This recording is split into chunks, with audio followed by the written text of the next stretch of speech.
So to begin, I'm going to ask you a few questions regarding your demographics. So we'll start with the basics. Your age, please, 23. and the gender that you identify with. Female. Your marital status, Single. and what about your sexual orientation? Pansexual. How would you define or how best would you put yourself in your socioeconomic status? Probably middle class. What about your living arrangements? I live with my girlfriend, my 3 kids, and my plants. And employment? I'm a manager at Del Taco. Do you have any notable academic accomplishments? Um, I received an academic award for, I guess, like fastest reading accomplishments from the president when I was in high school, and I also got my diploma. Any cultural factors? Um, You tell me a little bit about your race. Excuse me. I am Native American, Jamaican, and white. Okay. So next, I'm gonna ask you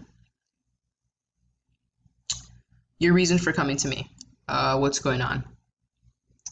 I'm just like I'm tired, really tired of people like walking around like people owe them something or their problem is your problem, so they do something or cause something like a chain reaction to kind of affect you in a way more than needed. You know, people work harder, not smarter, and it affects me in a lot of different ways because it involves my family. It involves, people I work with. It involves my boss. It involves people that I have to depend on to do the right thing, and they end up doing the wrong thing.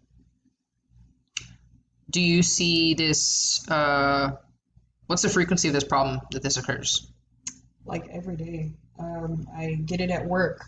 When I wake up, it's right there in my face. I have to deal with it every day. It's like breathing in oxygen, but it's like breathing in something you don't want to breathe in, like a smell. It's my parents, it's my friends, it's family. I can't get away from it.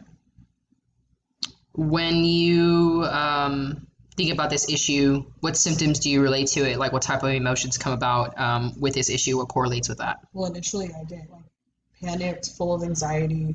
I have to worry about how I'm gonna really attack this obstacle, how I'm gonna deal with it.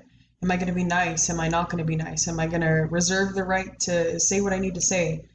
But it doesn't always work out that way when it's your boss or when it's your friend or when it's your family or when it's someone you live with. It's not something that you can just attack, get mad at. You got to take your time. So say you take your time with it and it doesn't really end up going the way that you want. It's something that keeps coming every day until you attack it the way that it's needed. And most people, after a certain point, won't listen to you anymore. You're complaining too much, type of thing. Mm-hmm. So it's really frustrating to have to continuously tell somebody what they need to be doing. You're not their mother. You're not their friend in a way, not anymore at least, because they're selfish. They're ridiculous.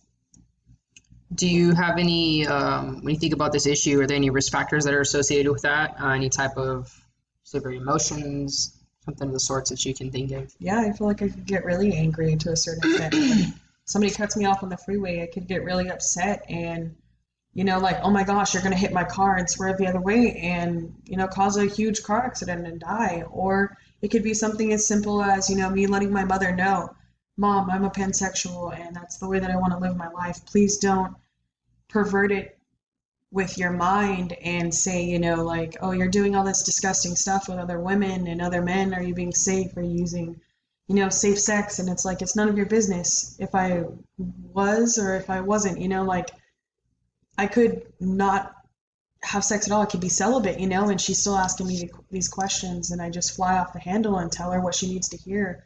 But oh no, I hurt her feelings, you know, how Mm-hmm. dare I type of thing. It's upsetting because it's no matter where I go, I can't say it the correct way for either them to get the point or for them to get upset. Nobody is an adult anymore. The maturity isn't there. Do you have any history or is there any presence of substance abuse No. currently? Can you tell me a little bit about your family history? You know, how that correlates with these issues? Is it tied Um, into one another and not my related at all? It's related completely. My parents used to argue when I was younger, so like it would be about anything, you know, sexual related. It would be about, you know, how Lexi couldn't play on the playground today because I was too busy with this or that. You know, it Mm-hmm. was always something with my mom, and my dad was never around. She was more the full-time parent. So I just had to deal with it every day. I was oppressed by it since day one. And now, today, I'm plagued by it. How's your relationship with your parents or your siblings or any close family? I don't have a relationship with them anymore. Your family, either your siblings, No, nothing? I've completely cut myself off from What everyone. about friendships? I do the same. I'm very quick to cut people off Okay. because their immaturities, lack of integrity. Can you tell me anything about your strengths? Anything that you think that you do well? What kind of keeps you going through despite these issues, you know? Because obviously you've kept going until this day and you got to talk to somebody. So I think what's that kept you I going? adapt to every situation because I am important to myself. I have kept myself going all this time, and it's because the way that I want to live my life is important to me. And it's obvious that it's not important to everybody else, but there are certain aspects that include everyone in my family, but certain aspects in their personality that hasn't included me or even begun to think about including me or how I would feel about something. Mm-hmm. I feel like I can adapt to any situation, any personality, any, you know, obstacle that's gotten in my way and emotionally develop a coping skill that I agree with, that anybody would agree with, you know? Go play basketball, go walk up a mountain, cry for a little bit, you know? Exercise. Yeah. Okay. Um, what's your outcome for therapy? What do you want to get um, out of the sessions, or you know, alleviating this issue? And like, can you think about possibility of life without this problem? What that looks like? Life without this problem would probably be like a form of utopia, something that's not real, only because they're by my statistics. But I believe that if we were to try just a little bit harder to be human beings rather than, you know, zombies just walking around doing whatever we want, forcing people to deal with our problems, and instead of that, there were more group therapy sessions held, you know, in communities because we want to talk about the problems that we're oppressed by, you know. I believe that if we all were more friendly to each other, more there for each other, you know, somebody who doesn't know anybody or somebody doesn't know that person, you know, they're more generous, they're more willing to give, and nobody's like that because of the people who abuse it, like a homeless person could very well be a crackhead, and they're abusing the the situation, you know. Mm-hmm. They look homeless, they look like they need help, but at the same time they're they're not doing the things that they need to get help. Mm-hmm. So it's not your fault, it's not your problem, even though it's right in front of your face type of thing, you know. You still need to be a nice, kind person. I'm not saying like give them food, but you know, just ignore them, don't be mean, just be a human. Mm-hmm. That's what I would want, people to be more human. Okay. Well, I just want to extend my appreciation and gratitude for helping me with this assignment. Yeah. And do you have any questions for me as we close? What do you prescribe for me? What do I prescribe for you? Hmm. I More can't give you group that answer therapy yet, sessions. but I appreciate you helping me. So thank you. Mhm. So this next portion of the interview is where I will begin my clinical evaluation of this client. Uh, to start, it'll be with a mental status exam. From what I observed, the client is very well put together, appropriate attire for an appropriate setting, um, hygiene, good, very well put together, no significant differences in physical appearance versus actual age. I would say really only it's the way that she speaks and her mindset that makes it seem like she's a little bit older, but nothing to do with any type of aging of any sorts. There was no type of abnormal movements during the entire interview. Excuse me. She did seem just a little bit agitated, emotional, speaking on these issues, especially during the more personal topics, which were family and everything. When it gets to the nitty gritty of the issues, speech was a little bit accelerated, but that seems to be a little bit expected because it seems like there's a little bit of or actually a lot of anxiety issues that are present. Not so much through body language or behaviors or anything of the sorts, but just more so at how fast the client is speaking. I can tell it doesn't seem that her thought is impaired in any way. It seems like she has a very clear and concise way of thinking. She's very quick to state exactly what it is that she sees wrong, what exactly that she feels is wrong. And I trust her overall state, her overall mental state, based off of what I observed when she was speaking and the questions that I was asking her. As far as